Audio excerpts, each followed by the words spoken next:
It's a good job it's not recording now, isn't it? It is recording.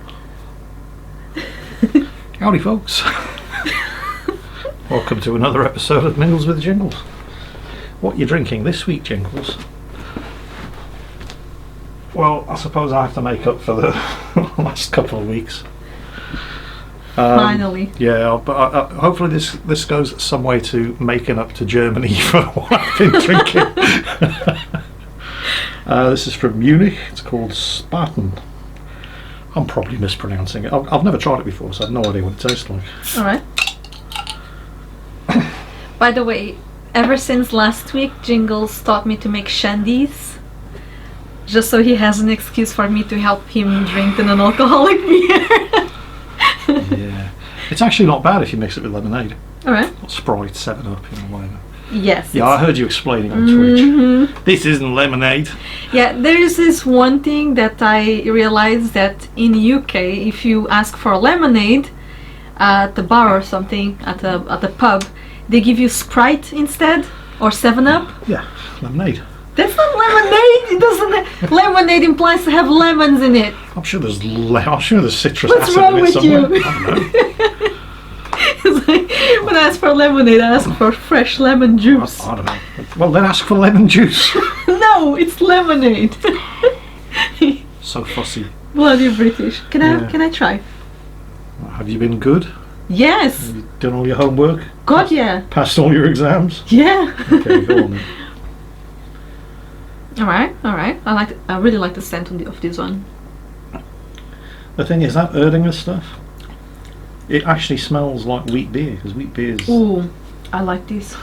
That's good stuff. Yes, don't get too used to it. I've only got one bottle. I ordered a case of beers of the world, and some of them were a bit hit and miss. I got some proper Budweiser, the Czech stuff, but some of the other stuff I got, technically it's beers of the world, but Corona and Sol, Spanish beers, they're not exactly unknown, are they? I think there was a Coors Light in there somewhere as well. It wasn't bad, actually. It's okay. And Carlsberg, yeah, alright, so it's Danish, fine. I was expecting more stuff like this, not exactly craft beer, but from places and stuff that isn't readily available in the supermarkets, but there was some good stuff in the pack. Polish beer, though. Do you remember that beer that Jerry gave us? Yeah. Well, you can get that in the supermarket. That's good stuff. Yeah. I can't remember what it's called. Kind of looked like Red Stripe, white. Oh, and red. He'll let us know in the comment section. Tishki or something like that. It was, I can't remember. It was just too strong for me, so I shared the wealth. It's good stuff. Yes. Anyway. Your t-shirt? Oh. Yes. There we go. Cat hair everywhere. Of course. Obey Cthulhu. Get it? I'm sure some of you will get it. I think I actually got this from a Super Loot Box. Is that what they were called? Yeah, Super Geek Box. Super Geek Box, yeah. Yes. Yeah, no way, it's mine. Yeah, that's the one thing that on this Super Geek Box, I think they kind of went under, because the profit margins must have been absurdly tight, but there was always a really good t-shirt. Even if everything else in the box was junk, you were paying 20 quid and you were getting a great t-shirt and some other stuff that might have been junk but might also have been really good. I still wear their t-shirts. And their socks. Yes. Oh, those not League of Legends, those Legend of Zelda up to the knees socks with the little bows. So cute. I love it. Well, moving along swiftly. Yes. Oh, I just did something that I was really proud of. What did you do in the house? Don't be silly, nothing like that. No, in the game. No, I'm joking. So I'm playing Elite Dangerous. I'll cut a very long story short because you'll see it all in the video, but I had to travel 5,000 light years away from the human-occupied bubble. Now I've got a good ship, an Asp Explorer, and I've tinkered with the hyperdrive so it can do 40 light year jumps, which is like, wow. This is still 150 jumps, right? And how often how often do you have to make a jump? Oh, you make a jump as fast as your engine comes off cooldown.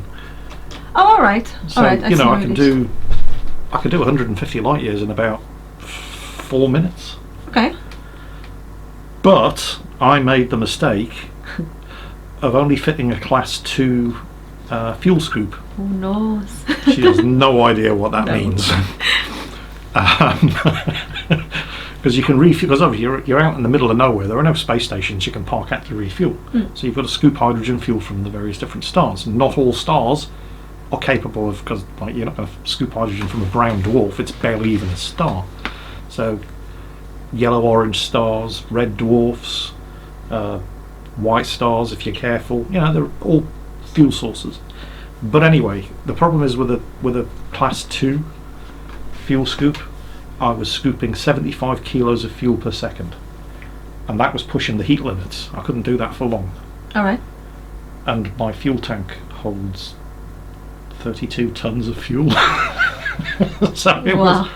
So yeah, I could do like 150 light years in 5 minutes, but then I'm out of fuel, and then I have to spend 10 minutes every 7 or 8 jumps just sitting there sucking up fuel. So it took far long. It was going to take a long time anyway, but it took far longer than it needed to. So first thing on my shopping list when I do the 5,000 light year return journey was to buy a better fuel scoop. But anyway, I was getting really, really tired of just jumping between. I was collecting all kinds of really valuable astronavigational data along the way, which is, again, I'll explain it all in the video when I eventually come to do it. But I was looking for shortcuts, and I'd heard about this thing called the neutron superhighway, where you have to find a neutron star and then fly into the cone of X-rays and matter that gets blasted out from the poles of the star, and your fuel scoop would then suck that shit in, and it would supercharge your engine, so it would boost your jump range by 300%. And there it is. Doesn't die, thank you. So I thought, well, that'll save me some time, like half an hour faster on the 2-day journey there and back. Totally worth the risk, because if you fuck it up, your ship dies. And even if you do it right, your engine takes and damage. then you lose all the progress of the exploration that you've done as well. Yeah. That much I know. All of the navigation data gone, because if your computer, you can respawn at the nearest space station, or the space station that you last visited, and pay the insurance to get your ship back, but it doesn't get all the data on your computer back. So I'm sitting there thinking, is it worth the risk?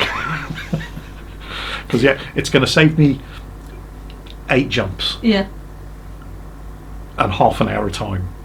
But it's going to look really cool if I do it right. Yeah. But if I fuck it up, I'm dead, and I've just wasted 2 days of effort. I got the game to see if I can get into it to play with you. And it's driving. Why are you shaking your head?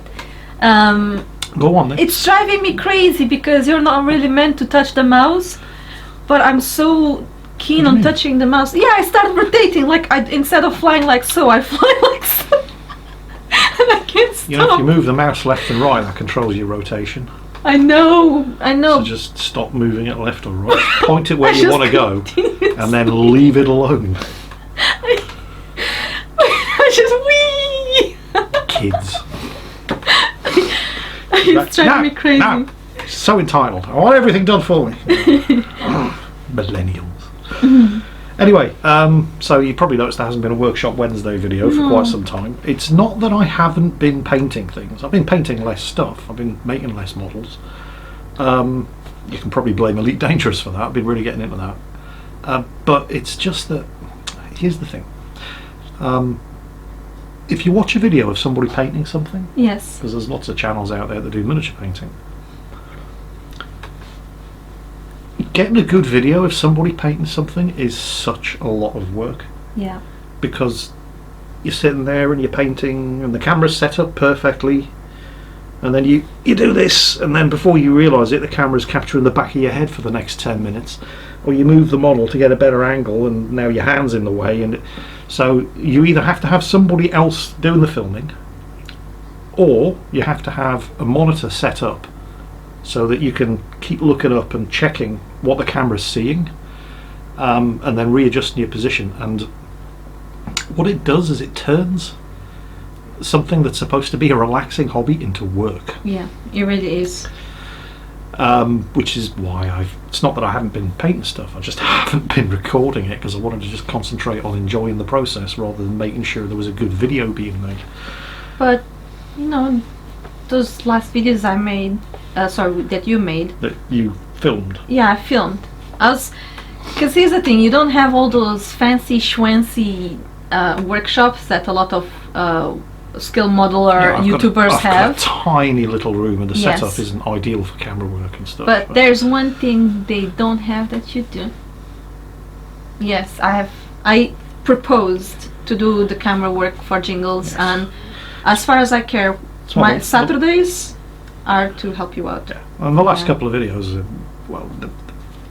the recording was the best that they've been, because she was doing the camera work, which left me free to just concentrate on making sure I was getting the painting right. I just avoid playing long games like League of Legends, just to make sure that you call me. Yeah. I can just hop over and do the zoom ins and help you out. Like I said, I have been painting stuff. I did this orc, bust of an orc with big tusks and massive shoulder pads because he's in the Looks so good. And it's pretty much done. Mm-hmm. But I started recording it, and then I was just, I'm just not enjoying this. So turn the camera off and then just enjoy painting. Yeah. So sorry, but that's pretty much why there haven't been any Workshop Wednesday videos, and why I'm sure both of you out there are probably very disappointed at that. Both of you. Come on. But everybody else probably isn't. So there you go. People have had an amazing response. You won't say this because you don't like bragging, but yeah, I do. No, not in this way. I'm awesome. But people have been saying a lot how much your painting skills have improved. Yeah, I mean, you saw the first things that I did. Yes. And then you saw, young Jingles. Where is he? It's where you left it on my desk when you were cleaning everything in here. Yeah, I had to fix my PC. I need to bring him back. I miss him. But the thing is, I made a big song and dance about how I hadn't painted anything in 30 years when I first started doing it, and then in the space of about 3 months, the progress was amazing. But it's easy to get that much improvement in a short period of time. But right now, I'm at the point where getting any further improvement is going to require a lot of hard work and practice. One thing I really need to finish is the tortoise for you to paint. Yeah. See, I like painting the stuff, I just hate putting them together. I'm so demoralized with the tortoise because my model is faulty. First of all, the road wheels, it was a pain to put them together. Okay. And the hull is faulty, and I don't know how to work it up. Well, I'll need your help. Okay. Right. I'm trying to not turn this into an episode of Workshop Monday because I realised both of you would probably be very happy to hear us talk about models more, but the other 599,998 are probably bored already, so I'm trying to move the subject on. Alright. Anyway, yes, just over a week ago, an image was posted to Reddit claiming to detail the 4 games that would be given away for free during the Epic Game Store Mega Sale, which is running until the 11th of June. The first on the list was Grand Theft Auto 5, which Epic gave away for free. And it crashed, I think. And it crashed the store because so many people try and download it. The second game on the list, because we knew if the list was fake or it was a real leak, the second game on the list was Civilization 6. Which is up. Which is being given away for free on the Epic Games Store. Which probably means that the other 2 games on the list are also going to be given away for free on the Epic Games Store, and they were Borderlands, the Handsome Collection, which is a bundle containing Borderlands 2 and the pre-sequel, as well as all of the DLC for both. It's a pretty sweet giveaway if it's true. Unfortunately, I've already got all of those.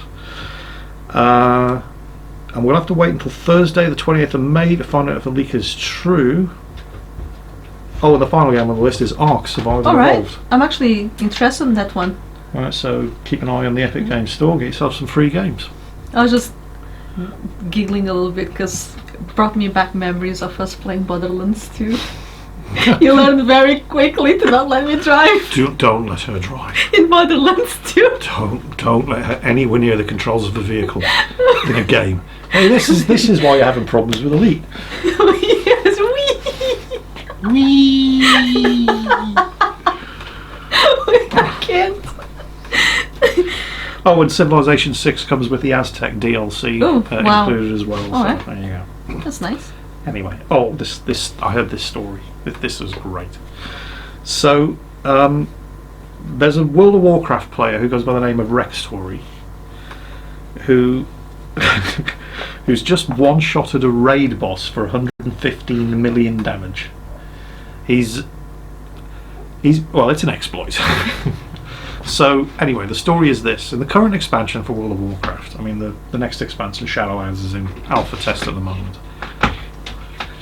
She's being what very the mischievous. fuck are you doing? She has gotten behind the furniture through my books. She pushed the books in to get in there. See, this is why you never work with children or animals. And she only does this when we are doing Mingles with Jingles. I don't know. Yeah. I need to block that area. Yes, you probably do. And now Ju's decided now's the perfect time to start cleaning her claws. Are you having fun there, Juicy? It's all good? Yeah? Okay, good. Anyway. Yeah. So, World of Warcraft. Current expansion. Battle for Azeroth, I think they call it. Whatever. There's a raid boss in the latest raid dungeon called Wrathion. And this character basically hit him once and killed him. So this is I know you don't play World of Warcraft, but you've seen... It's the best Pokemon Go. Yeah, she plays World of Warcraft for the pet battles. Yes. Pokemon Go, as far as she's concerned. But, Yeah. but you've seen what it's like with a whole group of 15, 20, 25, 40 players working together to take down a boss. Right? Half-hour long boss fights. Well, he just walked up to it and twat dead. By using some cunning exploits, and here's how he did it. So the key ability is a weapon called Diver's Folly, which is a one-handed axe with a very special ability called Bioelectric Charge. Alright. Each time you attack with this axe, you have a chance to prime it, which stores 5% of your damage for 12 seconds and then unleashes it. To get the necessary numbers to make this do such ridiculous damage, Rextory needed some way to massively increase his damage output. In the Cataclysm expansion, which was like 2 expansions ago, where are we? There was a dungeon. I think this was the Throne of the Tides dungeon. It's right at the bottom of the ocean's abyss. Because I remember this boss encounter. There's a dungeon with a boss encounter that temporarily boosts your damage by 2,000%. Wow. So, yeah, I remember this fight. You all suddenly grow to massive proportions, and that gives you the damage buff that you need to kill the last boss in the dungeon. I do remember actually doing this, but that still wasn't going to be enough. So Rextory stocked up on a special item called a Manted Firebomb, which normally only deals 35 damage to any targets within its blast radius when thrown. But this is where his plan gets brilliant. This story was from PC Gamer Online, by the way. He goes into the dungeon boss fight and he waits until the 2,000% extra damage buff is in effect. Then he gathers a large pack of trash monsters that spawn during the boss fight. Yeah, I remember this happening. And he attacks them until Diver's Folly triggers its bioelectric charge effect. When he throws his Manted Firebomb at the pack of monsters, it now does 2,000% extra damage to each monster. Now there's a huge pack of these things, there's like 30 of them, which effectively primes the bioelectric charge with something like 2.3 billion damage. That's a lot of damage. That's a lot of damage. Now don't forget, 5% of that is going to be unleashed in 12 seconds when the ability ends. But here's the problem. He's inside a dungeon at the bottom of the oceanic abyss, and the boss that he needs to kill, Wrathion, the raid boss, is in a raid dungeon on the other side of the planet. And he's only got this bioelectric charge up for 12 seconds. So what do? here's where it gets clever. Certain classes of players, warlocks basically, can summon others to anywhere in the world. So while he was doing this old content dungeon boss with a 2000% damage buff, he'd already had an invitation from the rest of the guys in the raid, in the current raid, standing in front of the boss that this guy's going to one-shot punch kill. The second he got the buff, he accepts the invitation, and a warlock in the raid group, in the other dungeon, in the raid, has already got a summoning portal up and people sitting ready to click on it and summon him into the raid. Wow. He's got to get this done within 12 seconds or the bioelectric charge buff wears off. The second he gets ported through the summoning portal into the raid with a boss standing in front of him, he runs up to him and smacks him once with this axe and does 115 million damage, which is about twice the boss's health. And that's how a player becomes One Punch Man in World of Warcraft. That's amazing. This exploit has since been patched out. No. Yeah. But apparently the player's gotten into trouble for doing this sort of thing before, where he figured out other exploits to take down other bosses and actually got himself banned. Why would he get banned? I mean, hey, you put the mechanics into the game. Exactly. Don't blame other people for using them. Exactly. In fact, he should be cherished for finding these things, because he's actually putting his brains into it. I can remember there were all kinds of other things. There was I can't remember the specific details because we're talking like 14, 15 years ago now. But Retribution Paladins in vanilla World of Warcraft were pretty crap. But they had this one ability, I think it was a talent, that if you took it, would allow you to store a certain amount of the damage that you took and throw it back out as damage done. Yeah. So there was a raid boss in the Blasted Lands called Doom Lord Kazak, and he was rock hard. And what they I'm paying attention now. What are you talking about? He was a tough boss. All right. Sorry. Mind in the gutter. So people very quickly figured out that one way to take this guy down with minimal effort was to get your Retribution Paladins to just run around the Blasted Lands with a healer, getting hit by things for like 4 hours before the raid. Yeah. And pretty much doing like this.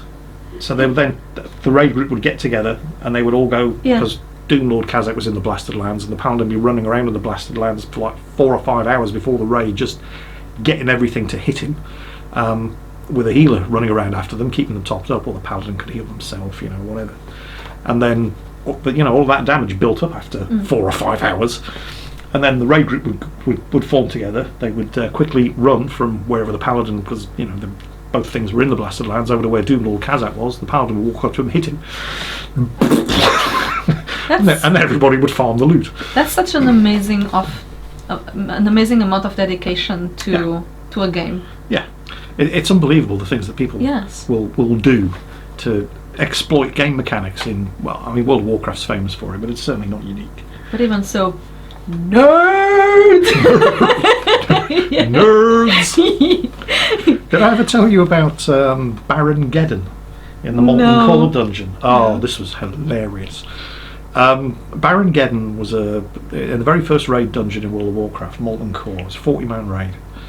And he was basically he's a massive fire elemental. The way it would work was everybody would have to basically form a big circle. All of the healers and the ranged damage dealers, the hunters, the mages, the warlocks, and all that sort of stuff, they would have to have a big circle around him and spread out. All the melee damage dealers, tough. Because what Baron Geddon would do is that every minute or so during the boss fight, he would make somebody the bomb. Alright. Right, so one person at random would get turned into the bomb. You then had to get the fuck away from everybody else in the raid. This is why everybody was spread out, as far away from them as they possibly could be, so that all the guys at range were they were probably not going to kill anybody else when they exploded, because they now were It would improve the chance of the group's survival, yes. And as far away from the boss as you possibly could, so all the guys in melee range, if one of them became the bomb, they could run away from everybody else in melee range, like Yeah. the main tank who was actually keeping the boss's aggro on him, and then, you know, have enough distance between him and the melee damage dealers and all of the ranged damage dealers and healers, so he could like stand in the middle and blow up and wouldn't hurt anybody else. The thing was, Baron Geddon wasn't particularly choosy about who he targeted with his bomb effect. He could target pets. Wow, alright. Alright, so hunters would have pets that they would tame out in the wild and send in to do melee damage while they were shooting, and that was unfortunate. But warlocks would summon demons, and these were pets as well. So I don't think anybody knows exactly who it was who first did it, but if you had these boss mods that would announce who is the bomb, so even if you weren't paying attention, the people next to you would go, "Fuck off, get away, get away." Oh, right, okay. And somebody noticed, "Oh, Garjub is now the bomb." People are going, "Who the hell's Garjub?" And the warlock's going, "It's my imp." My imp. Dismiss it, dismiss it. So he dismisses the imp and is like, "Hey, brilliant, that's like a free cycle on the boss with nobody becoming the bomb." Alright. But the bomb didn't go away just because he dismissed it. Oh. And then the next time that warlock resummoned his imp, No. the bomb went off. Oh. And he did it in the auction house in Ironforge and killed like 40 people. Isn't that like how a disease spread in the game that's years another ago? thing, yeah. But it quickly became a thing.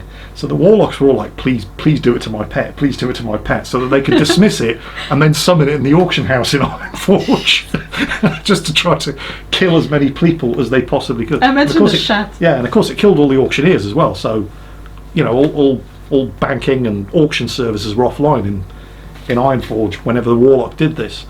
And I've seen people, hunters usually, because there are world bosses out there. You don't just go into dungeons and raids to find bosses in World of Warcraft. There are bosses in the world. And I actually witnessed it happening once. Somebody grabbed one of these world bosses and then kited him by basically aggroing him and then staying the fuck out of melee range, but keep doing damage to him so that he stays aggroed. Yeah. And then would kite this boss all the way to the nearest city. Bastards.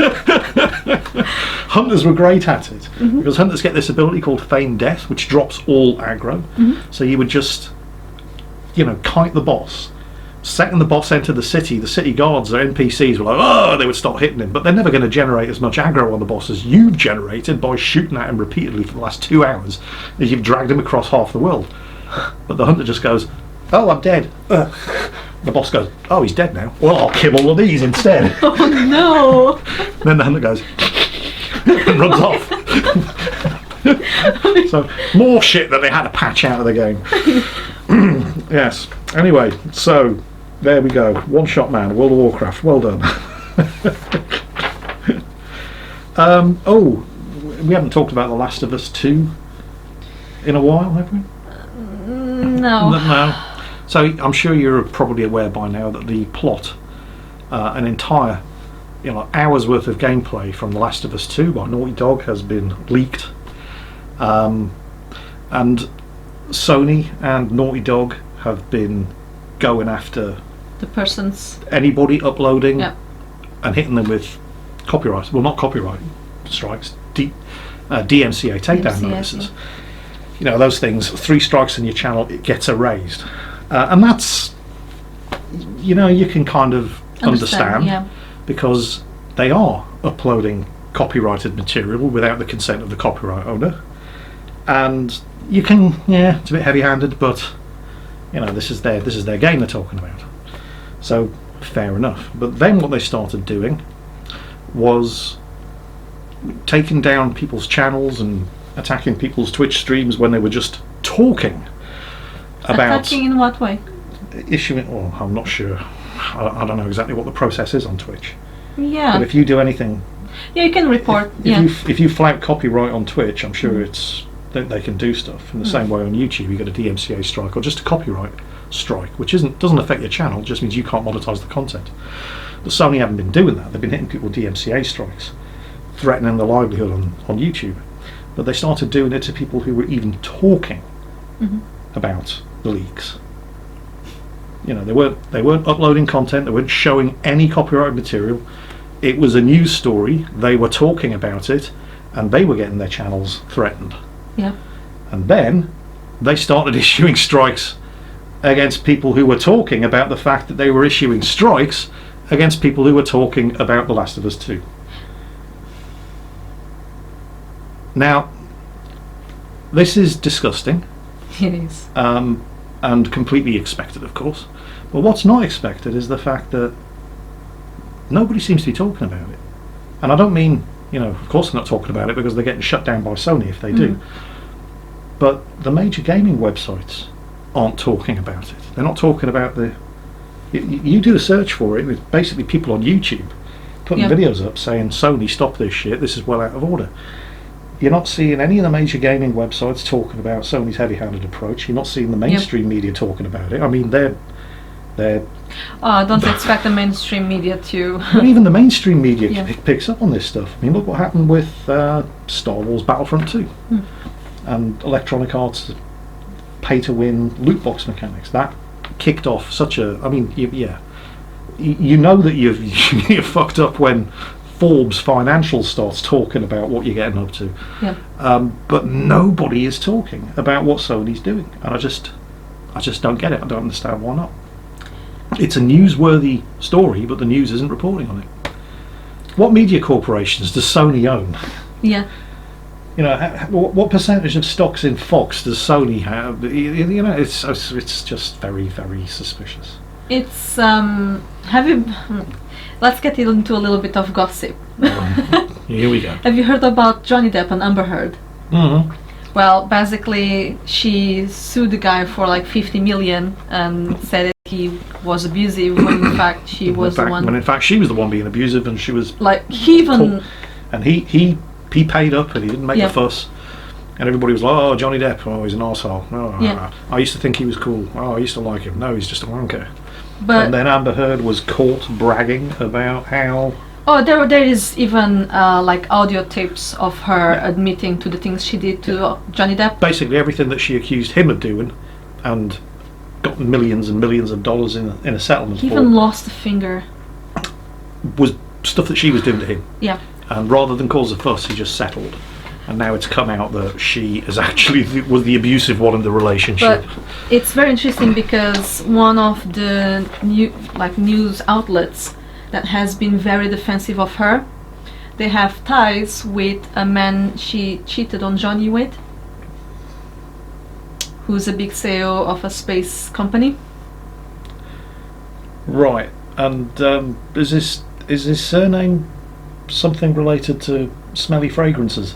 Yes, definitely. Right, okay. But yeah, I don't want to say names, but people know what it is. People know who they are. People know who they are. But yes, because they have ties. They have been very much one-sided towards the story. But even the media in general, because it's a man, suddenly makes it it's less worse to talk about domestic abuse towards a man. I see. That's not newsworthy when it's a guy who's yes. the victim. Right. Okay. But it's been nice to see, the truth coming out and see, She likes Johnny Depp. I like Johnny Depp. I think he's a cool guy. Yeah, he looks... He's a big fan of The Fast Show. You don't even know what The Fast Show is, do you? The what? The Fast Show. No. It was a comedy show, British TV comedy show. Wait a second, wasn't he in it? Yeah, Johnny Depp appeared when I was with the two tailors. Yes! Suits you, sir. Yes! Because he was a massive fan of The Fast Show, and he was over in the UK doing promotion for some movie or something, and they said, we'd like to appear in we heard you're a fan, do you want to appear in a sketch? He was like, yes! I used to watch that as a teenager, I just did not know that was the name. Okay. It was probably in Portuguese, the name, I don't know. So Johnny Depp's cool. Yeah. I'll tell you who's not cool. Who? Ubisoft. Oh dear. So this one, stand by, because you're not going to believe this shit. Well, actually you probably will, and that's probably the most depressing thing. So I heard this from upper echelon gamers. So do you remember when Blizzard Activision decided they released Warcraft 3 remake, which was terrible. do you remember when Mass Effect Andromeda came out and it didn't look like anything? No, and it didn't look like anything that was in the trailers. Yeah. And you're like, wait a minute, this isn't the game that you were advertising at E3. What the hell's going on here? Well, Blizzard Activision did a similar thing with the Warcraft 3 remake. They were producing trailers and cinematics and so on, gameplay footage, and then the game came out. It was like, wait a minute, that's not it. This isn't what you were advertising at E3. It is. Basically, it was a pile of shit, and huge amounts of players demanded refunds. But one other thing that occurred with the Warcraft 3 remake was a change to the Blizzard's terms of service, where they basically said all player-created content in Warcraft 3 remake belonged to them in perpetuity, and they didn't have to pay you a thing to use anything that you created with Warcraft 3. And everybody said, well, that's a bit of a scumbag move. And yet at the same time you can kind of see why. Yeah. Because they didn't have this kind of clause in their terms of service when they did Warcraft 2 and the original Warcraft 3, and then the community said, you know what we can do with this? A new game. Defense of the Ancients, Dota. Yeah. And it's massively popular, spawned a sequel, and Blizzard saw nothing. And it was created using their game. So you can kind of understand, scummy though it may be, why they put this clause in their terms of service. Well, apparently Ubisoft were listening and said, hold my beer. Get a load of this. In Ubisoft's new terms of service on Uplay, which comes into effect I think in August, they now own everything that you do with their games, including live streams or videos, forever, and without their even being required to give you a credit, let alone pay you. Excuse me. In fact, their new terms of service also forbids you from recording or uploading any content generated from playing their games to any service other than the ones owned by them, so Uplay for example, not YouTube and not Twitch. Are they? Go on. So Assassin's Creed Valhalla for example? Yes. You plan on streaming that on Twitch? They're just shooting themselves on the foot. I mean, which century are they living on? I mean, technically every game developer has this right. Yeah. But they don't exercise it because it's free advertising for their game. Exactly. It is free advert. Exactly. Well, it gets worse. They also think they own your image forever for any purpose which they can use for monetary purposes if you record your image, like in a Twitch stream or a YouTube video, while using a Ubisoft game. So they own the rights to use your face if you have your face on display while playing a Ubisoft game. You know, that's very easy as a live streamer to circumvent. If I don't want them to monetize out of my image, it's very simple for me to put something near my camera. Well, you just paint the word fuck on your forehead with lipstick. Yes, exactly. Fuck like Ubisoft. Tits. Yeah. Stuff like that. But so it's not... Go on. It's not advertisement worthy. It's very easy to circumvent it. It's disgusting, but I'm definitely going to be doing something like that. You ain't going to make money off me like that. I already paid for the game. I ain't going to give any extra money. But it gets worse.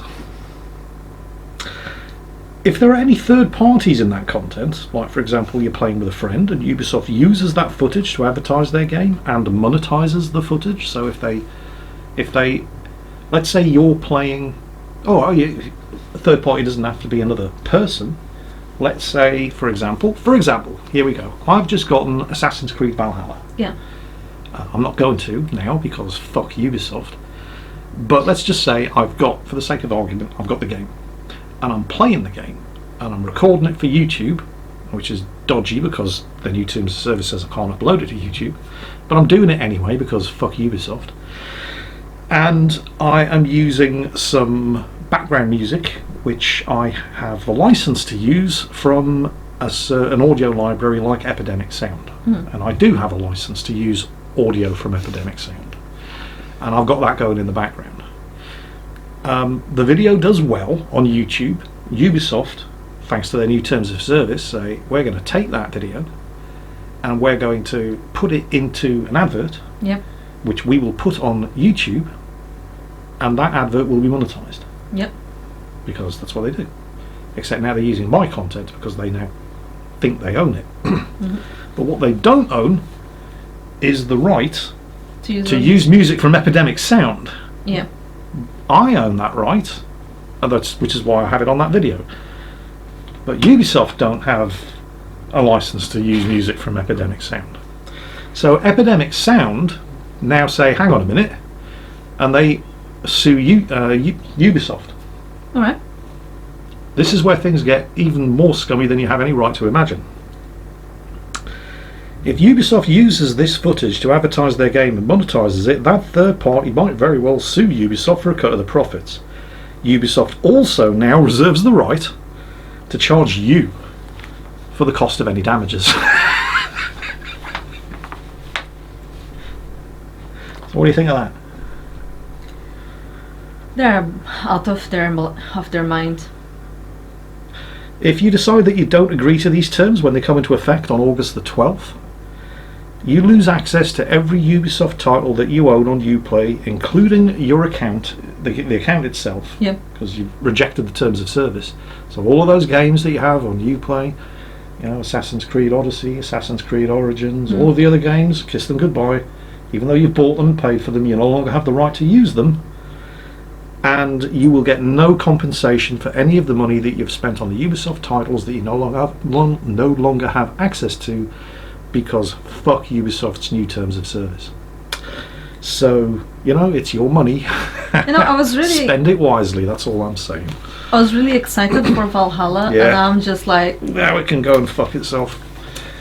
That's a real shame. I mean, why do companies have to be evil? Because I was really looking forward to The Last of Us 2, and now Sony and Naughty Dog can go and fuck themselves. Somebody wrote into me to say it's not Sony and Naughty Dog, it's such and such another company that's doing it for them. Right, a company that they're paying to... Yep. So, I didn't kill him, Governor. I only ordered the hit. Yeah. Oh, well, that's all right then. Off you go. Yeah. That's the thing. Even with the other topic, with was not Ubisoft, was Blizzard, Sony. Sony. With Warcraft 3. Yes. Yeah. Basically, people doing Dota No, 1 and Dota 2. the footage that got leaked. Oh, the Sony and Naughty Dog. That's it. Thank you. Even in a situation like that, they could have turned it into their favor instead of going so vile like that. Because they were the victim. Yeah. And they've, they could have generated... They extended their limit, that's for sure. They could have played the victim card, because they were the victim. Yes, they were a victim of a massive leak. I was looking forward to playing The Last of Us 2. I was really looking forward to playing Assassin's Creed Valhalla. But they can both go and choke on a big bag of dick now, because I refuse to support this kind of evil. I may still play Valhalla, but I'm gonna circumvent things. Don't fucking... What? Oh, you mean that... She's not talking about getting a pirated copy, okay? Oh, no, not like that. Oh, I don't do that. No.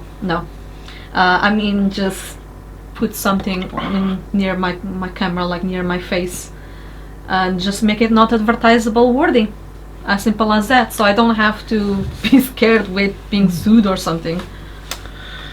Well, moving along swiftly, that's enough about games. This was something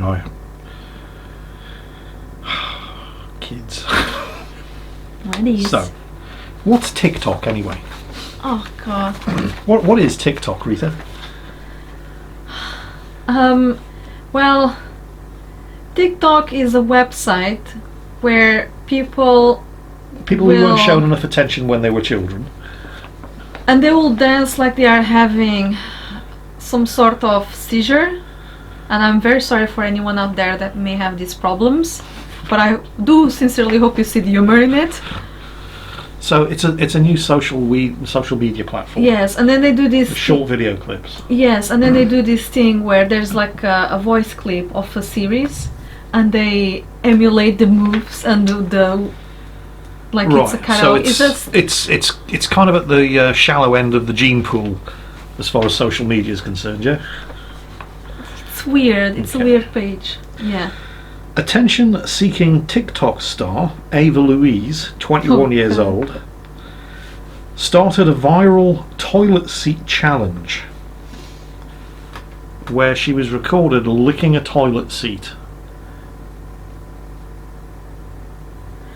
And this went viral and inspired countless waves of copycats. She has admitted that the toilet seat on board her daddy's private jet was bleached beforehand,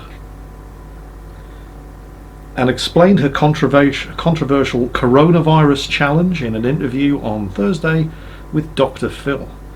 She is apparently an aspiring influencer. Dear God. Received a bit of backlash after sharing a TikTok video with her licking an aeroplane toilet seat last week. The video was allegedly taken on her sugar daddy's private plane while travelling to Miami, Florida for summer break in the middle of a viral pandemic. Yeah. She said the toilet had been bleached before she licked it. She added that she was really annoyed that the coronavirus was getting more publicity than she was. I actually don't feel too bad for that.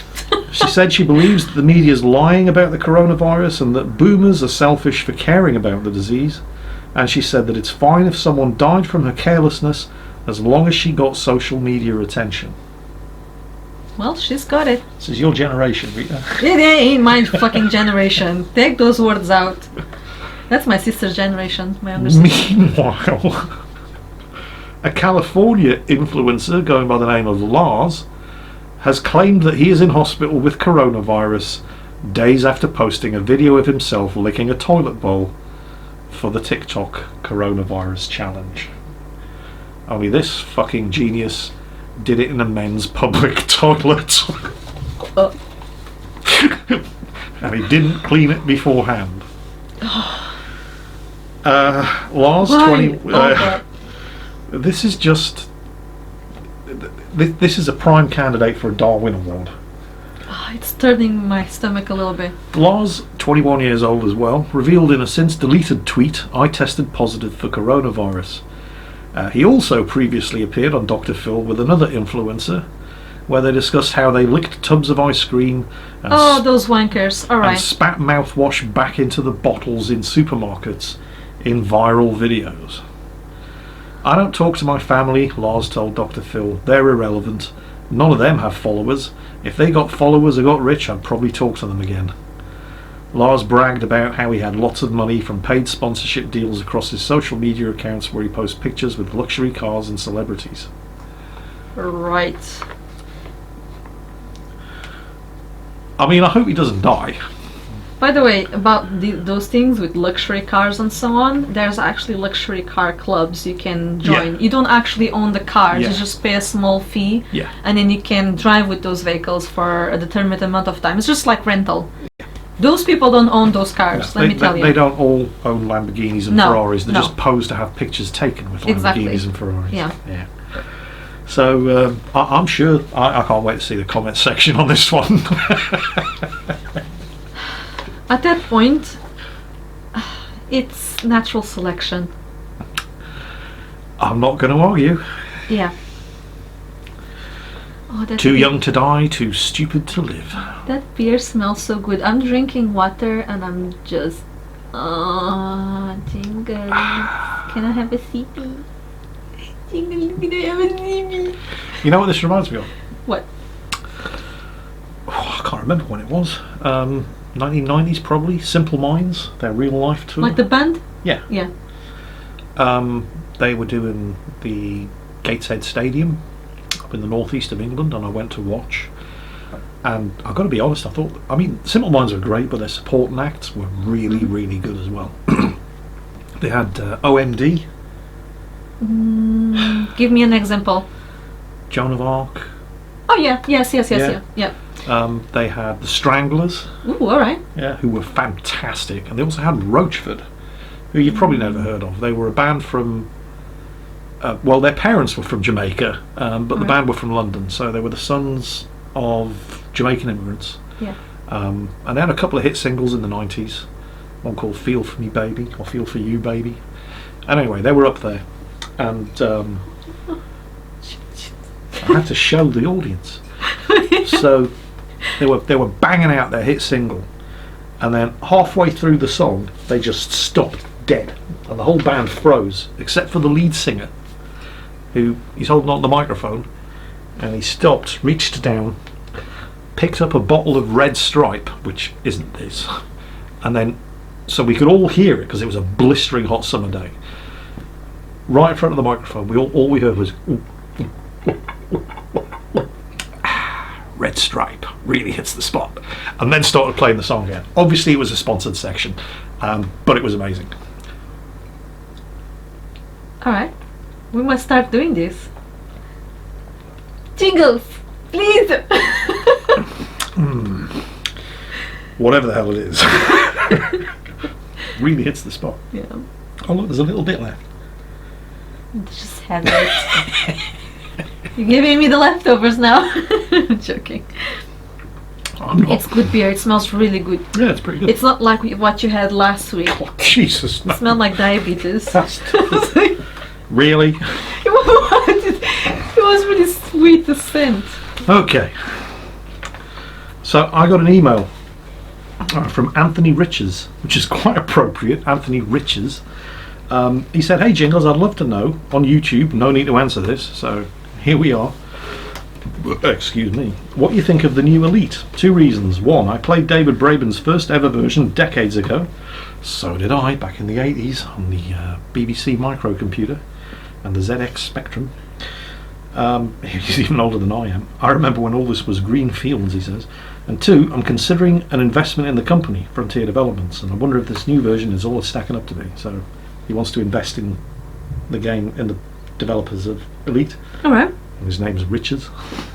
So, I am not an investment advisor. Yes. So, you definitely don't want to be taking investment advice from me. I love the game, but it's not without its issues. I highly recommend you check it out. Have a look at the Reddit thread and see what the community are saying. Exactly. And then check out Frontier Developments. I don't know if they even have shares on the stock market, but that's a pretty clear example that I am definitely not the person to be asking about investment opportunities. I like the game, but there's all kinds of things that I like that are actually really shit. So you shouldn't be investing in anything based on that. But I do think it's really, really good, and I am well getting back into it again after my 10,000 light year return journey. I'm now 9 jumps away. You keep on telling me. As soon as I finish this, I'm getting back in there, and I'm selling all of that navigation data. But yeah, by all means, definitely worth playing. It's obviously way more sophisticated than the version that you remember playing. Although there was a Elite 2 Frontier came out in the 90s. All right. And in some ways it was actually more advanced than the current version of Elite that we're playing at the minute, because there are only certain planets that you can actually make a landing on in Elite Dangerous. Yeah. But you could land on anything that had a solid surface. Okay. In Elite 2 Frontier. You could land in London or Paris. All right. These planets are in Elite Dangerous, but you can't land on them. Things that you can land on, like rocky ice moons and stuff like that. Gone back to zipping around the galaxy in my Imperial Courier. Those were the days. Oh, and by the way, everybody who keeps saying there's a running gag in the comments section of my Elite videos. Oh. People keep saying, "Jingles, get yourself to Hutton Orbital in the Alpha Centauri system and get your free Anaconda." So the Anaconda is like the biggest ship in the game. Yes.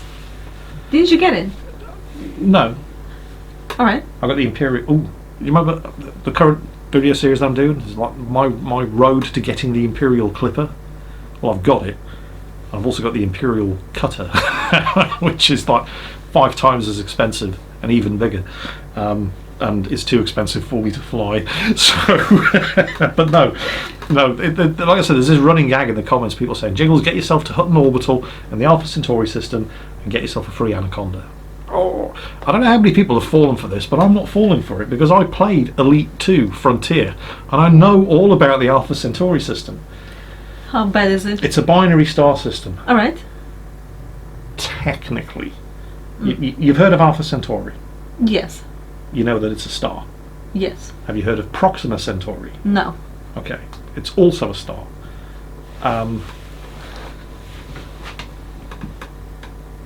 The Alpha Centauri system is technically a binary system, 2 stars, Alpha Centauri and Proxima Centauri. But they're so far apart from each other that they may as well be separate star systems. Okay. The thing is, when you jump into the Alpha Centauri system, and sorry, elite trolls, I'm spoiling it for everybody. you arrive at Alpha Centauri at the nav beacon, but the only station in the system is Hutton Orbital, which is in orbit around one of the planets orbiting Proxima Centauri. Mm-hmm. And it's so fucking far away that it takes half an hour on Super Cruise to get there. Half an hour of just sitting watching the speed dial tick up until you're doing 1,500 times the speed of light, and you've still got 10 minutes to go because then you have to turn around and start decelerating. So no, I haven't gone to Hutton Orbital in the Alpha Centauri system to get my free Anaconda because I'm not fucking stupid, okay? But nice try, I appreciate the troll. And that's about it. Uh-huh. What? Pick those papers back up. Oh yeah. I got told off last week for leaving my rubbish. Yeah, this from the woman who leaves her dirty food dishes in my room every day. I cleaned them last night. Oh right. All but one day of the year. Yeah, okay, fine. After I've turned the camera off. Alright. Now say something stupid. You haven't done anything stupid in this week's episode. No, because I have done something stupid. Oh yeah, what was that? Look at me. What?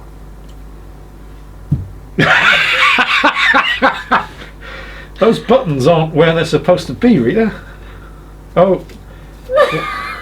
Oh my god, it's worse than that. She's put okay, so who noticed she's put a shirt on inside out? Show them. Look at that. You fucking idiot. I was getting... At what point did you notice? How long after you'd sat down and turned the camera on did it take before you realised you're wearing a shirt inside out? Right by the end, because I did this. I felt like something like, rough. What's that? What is this? Like... Oh shit. Dumb sheet. Wow. It's my language and I can't even speak it properly. Dumb shit. I did it again. Dumb shit that Rita said and did. Episode 4. Well, we started very late this Yes, we did. because I have been doing things in the garden, clearing things up. Yes, that's the reason. And watering. After I took a nap. A nap. A Right, nap, yes. So, we haven't started at... Oh my god. What at time? night. It's 20 to midnight. Oh my god. Alright. Because you were in bed all day. Having a nap. Well, technically it was a nap. A long one. Yes, it was a nap. It was a siesta. I needed that siesta. Because I did a lot of things throughout the night and during the morning, and then went to bed. And then went to bed for a little bit, and then I woke up and then I did things in the garden. Yes. You have no idea what it takes to get her dressed and into that seat. Yeah. In time to do one of these. Yeah. It's true. I'm not even gonna deny. Yeah. Today I was actually considering just doing a regular episode of Mingles with Jingles. But I'd waited so long that at the point where she started getting ready, it was going to be faster to just do this than to start doing a regular episode. I really rushed to get dressed, as you can see. I'm not even sure you've got those buttons lined up correctly. I don't even know how. I don't know. Under these circumstances, it is perfectly acceptable for you to stare at her tits. No! Why, you're sitting there doing this. No, don't look. Well, don't do it then. Anyway, that's it for the day. I hope you've enjoyed it. And I'll catch you next time. Take care, folks. Bye.